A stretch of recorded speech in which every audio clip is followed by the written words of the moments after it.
Effectivement, nous n'avons pas voté ce budget parce que, à nos yeux, la région Réunion n'est pas au rendez-vous. Elle n'est pas au rendez-vous de l'économie.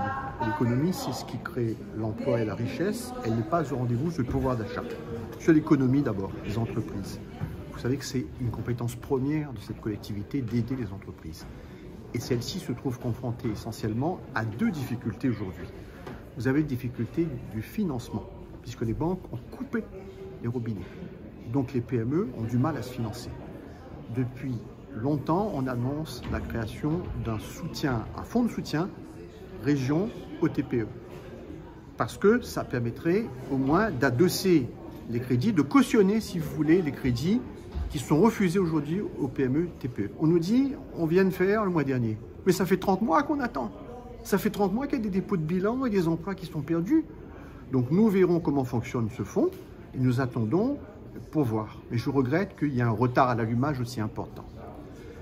Il y a deuxième difficulté des entreprises, le foncier. Aujourd'hui, un jeune qui veut s'installer dans le numérique ou un petit artisan traditionnel qui veut monter une entreprise de plomberie, il ne trouve pas de foncier ou alors à un prix inaccessible. Nous demandons qu'avec les intercommunalités, on relance les zones d'activité. À Saint-Denis, la dernière, c'était Finette avec Auguste Legros et Michel Tamaya à la Technopole. On demande ces zones d'activité à mi-hauteur. On ne nous répond pas. Nous avons demandé, et j'ai demandé, qu'on puisse créer sur les terrains de l'arrière-port de la Pointe des Galets une zone franche qui permette l'exportation pour que les entreprises réunionnaises puissent produire en franchise d'impôt pour exporter uniquement.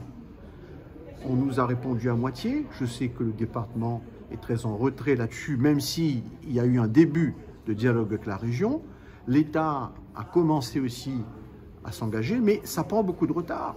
Pourquoi nos parlementaires, vous avez 6 parlementaires de gauche sur 7, qui n'interpellent pas le gouvernement sur ce point essentiel qui permettrait de lancer les entreprises réunionnaises à la conquête de notre environnement et même davantage plus loin.